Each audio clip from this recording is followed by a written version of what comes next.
ഞാൻ ഈ അടുത്തിടെ ഗൺമാന്റെ അടികൊണ്ട ഒരു യൂത്ത് കോൺഗ്രസ് തന്നെ കണ്ടപ്പോഴത്തേക്ക് എനിക്ക് ആ നിമിഷം തോന്നി, സുധാരേട്ടാ എനിക്ക് ഈ പാർട്ടിയിൽ ഒന്ന് പ്രവർത്തിക്കണം, അവനെ അടിക്കാൻ വേണ്ടി മാത്രം എന്ന് തോന്നിയിട്ടുണ്ട്.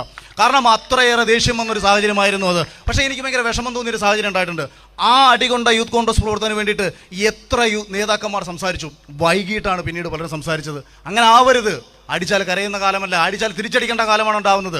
അഹിംസയുടെ കാലമൊക്കെ കഴിഞ്ഞു എന്ന് മനസ്സിലാക്കാൻ കാര്യം ഏതൊരു രാഷ്ട്രീയ പ്രസ്ഥാനത്തിനെ വളർച്ച ആശയങ്ങളിലൂടെയാണെന്ന് നിങ്ങൾ മനസ്സിലാക്കണം. ആശയങ്ങൾ സൃഷ്ടിക്കപ്പെടുന്നത് സാഹചര്യങ്ങളിലൂടെയാണെന്ന് മനസ്സിലാക്കണം. ഒരു കാലഘട്ടത്തിൽ ഇന്റർനാഷണൽ കോൺഗ്രസ് ഉണ്ടായ സാഹചര്യമല്ല ഇന്ന് ഈ കാലഘട്ടത്തിൽ ഇന്റർനാഷണൽ കോൺഗ്രസ് നശിച്ചുകൊണ്ടിരിക്കുന്ന സാഹചര്യമെന്ന് തിരിച്ചറിയാൻ ഓരോ കോൺഗ്രസിനും മനസ്സിലാക്കണം.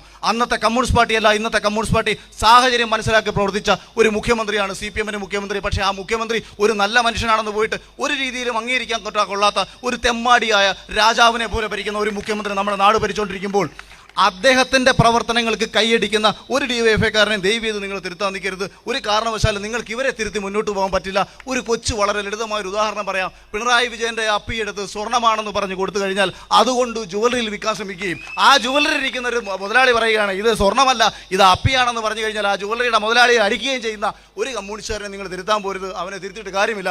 നിങ്ങൾ നന്നാവണം. എതിരാളിയുടെ ദൗർബല്യം ആവരുത് നിങ്ങളുടെ നേട്ടം. ദൗർബല്യം മുതലാക്കാതെ എതിരാളി ശക്തനാണെന്ന് തിരിച്ചറിഞ്ഞുകൊണ്ട് അവനേക്കാൾ കൂടുതൽ കരുത്തനായി മാറാൻ നിങ്ങൾക്ക് കഴിയട്ടെ എന്ന് ഞാൻ ആഗ്രഹിക്കുകയാണ്.